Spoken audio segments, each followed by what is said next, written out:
please welcome up writer and photographer Amanda Koster.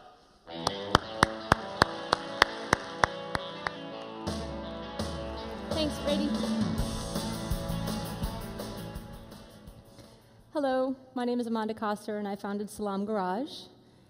Right off the bat, what does SalaamGarage do is we lead trips for content makers, and we lead content makers to international NGOs, which are kind of like nonprofits. Go to the NGO, work with the NGO, create stories, come back to the home country, let's say United States, plug all those stories and all that content into all of your various social media outlets. I am a photographer and a writer, and I've been working with international NGOs for a long time. And I've been doing this for about 13 years, and in the beginning of my career, I made a whole lot of mistakes. And I've got two pictures of two of my biggest mistakes, which turned out to be my two biggest lessons that I've learned, which I've basically based SalaamGarage on. So these are the first two pictures. So this first picture I took when I was in Ethiopia in 1993, and after I took this picture, I came back to the United States, showed my friends and family the picture, and nobody believed that I had actually gone to Ethiopia. And the reason is because they were used to the photos of starving children in the drought that only happened in the 80s. So I said, yes, this is Ethiopia, and I thought, wow, what would have happened if I had not had this picture right now to tell them the story? So the second thing that I learned was this. This was even bigger. I call this drive-by shootings. This was when I went to India, again, way back in like 99, and this is what it looks like when you go to a country, you land unannounced, unwelcome, nobody knows who you are, and you just start shooting. Again, I call it drive-by shootings. And if you can see the expression in the boy's face, it was very uncomfortable for me.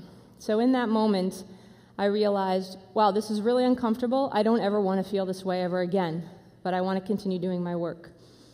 So I founded SalaamGarage. Oh, sorry, I founded SalaamGarage later. Anyway, so then I started doing work, but I started working with international NGOs. So I went down to Rio de Janeiro in '99 and worked with Doctors Without Borders. So this time, these are the pictures from that project. This time, I was able to work with an NGO, and in advance, we did a lot of planning. We had the stories set out. I had translators. I had transportation. They knew I was coming. And it was really an awesome experience, and I was able to create content that could actually make a difference when I told the story and would also help the international NGO. So these are some of those pictures. So fast forward to 2004, I went to Kenya and worked with another international NGO called Rabor Village Project. And again, actually this is the way that we create all of our SalaamGarage trips now based on this experience. So this time I worked with an NGO in Kenya, and we knew the people, we knew their names. We identified people way in advance that wanted to tell their stories, wanted to be written about, photographed. And we're talking about some pretty sensitive things about being an AIDS orphan or being a widow. And that was an awesome experience. It was great for me to have that access, and it was great for the international NGO because they got to use the photos to raise awareness in photo exhibitions, blogs, all kinds of various outlets. We raised a lot of funds, and we raised a lot of awareness. I now have a book out. This is a book, and it's a collection of a lot of my work. So that's been my career so far. And then I discovered social media, and this was in '06. I discovered MySpace, and I saw a lot of potential, and I saw a tremendous amount of potential with plugging in all of this content, with all these stories that generally don't go, that are untold stories, and plugging them into MySpace, and now it's Flickr and all the rest. And everybody seems to be rallying an audience with all of this social media, so why not rally an audience, have that directed attention, but then tell stories that are actually going to make difference in people's lives. So then I thought, now what? All these people have been asking me, can I come with you on your trips and everything? And so I started collecting all these names and collecting these ideas. So I created the first SalaamGarage trip in '07. We went to India. So I'm going to walk you through what it feels like to be on a SalaamGarage trip. So I want you to just imagine for a moment that you are going on a SalaamGarage trip. Let's say you call up, you register, you go. So you land, you fly, you land, now all of a sudden you're in India. So I want you to imagine yourself in India on a different kind of a trip. Instead of just touring around, right now you're going to go visit an international NGO, again like a nonprofit. So you're there, you land, You meet all the different people that you're traveling with. You get to meet the people at the NGOs. You're still going to the internet cafe. You're twittering, you're blogging, you're writing about your trip. And your next Twitter says, I'm going to Vatsalya, an international NGO, tomorrow that gets homeless kids off the streets in India and into an orphanage or a child's home. So the next day, you show up at the NGO, and you meet the people, you meet the translators, you meet all these various people, the elements of the NGO and the kids, and all of a sudden, you meet one little kid, the kid you're going to work with, and her name is Shanti. So you meet Shanti. She's about 6 years old, and you hang out with her a while, and she trusts you because she knows that you're coming, and it's under the NGO supervision.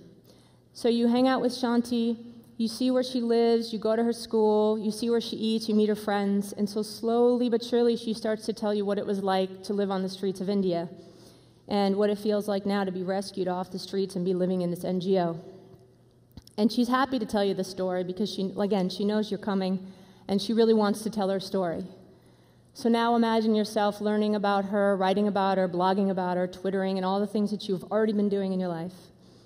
And then, towards the end of your stay, she runs up to you and she gives you a big hug goodbye, and she gives you a big smile, and she says, thank you so much for coming. Thank you for listening to my story. And so then you go home. So now you're home. Now you have all this content, and this is Vatsalya's website. So now you've got all this content. So you plug it into your Flickr. These are photos from one of the trips. This is all stuff from one trip.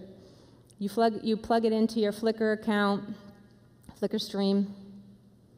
Photos of Shanti, photos of the NGO. All of your captions you're creating links to the NGO, and you're telling Shanti's story through your social media. So now, all of a sudden, you've got this big Flickr stream with all your pictures from your visit to Vatsalya. So you're telling all your story. You're telling the story about the NGO. You're telling people about Shanti. People are clicking. People are realizing they're learning about the NGO through you. So now you're making a blog. You make a blog, and then all of a sudden you put, it's not on here, but you can put a PayPal button on your blog and say, here's some donations. I can actually make a donation here. Money can go into my account. I can send it to the NGO, and I can now pay for Shanti's school, all because of all this stuff is happening in the background. All of you can do this, by the way. I'll bet you every single one of you has a camera and has a computer. All of you can do this. This is all for amateurs. This is not professional photographers or anything. It's just people that want to tell stories that are going to make a difference. So now you talk to your friend at the local newspaper. You talk to your friend who's a blogger, your friend at the, Conscious Choice magazine, your ex-boyfriend at Newsweek. You tell them about your trip. You tell them about Shanti, and you tell them about the Vatsalya, who otherwise no one would have ever heard about it in your community. It's a tiny little NGO. Now you're hanging your photos on the walls. You're creating photo exhibitions. You're just hanging all your pictures just on a local cafe. You're telling your friends about it. You're giving your little slideshows in the living room. You're saying, here's me in front of the Taj Mahal. But now all of a sudden, instead of just you in front of the Taj Mahal, it's you at the NGO, and then even more focused, it's Shanti. And it's not a statistic of how many children are on the streets of India. It's, here's one girl, and her name is Shanti, and I met her. And now you get to know about her. And in fact, side note, there's a lot of Shantis out there. There's a lot of little girls and boys out there that we can help. Very simple. So this is you actually in the picture. This can easily be you. I mean, here I am on the stage. You could be on stage doing this too.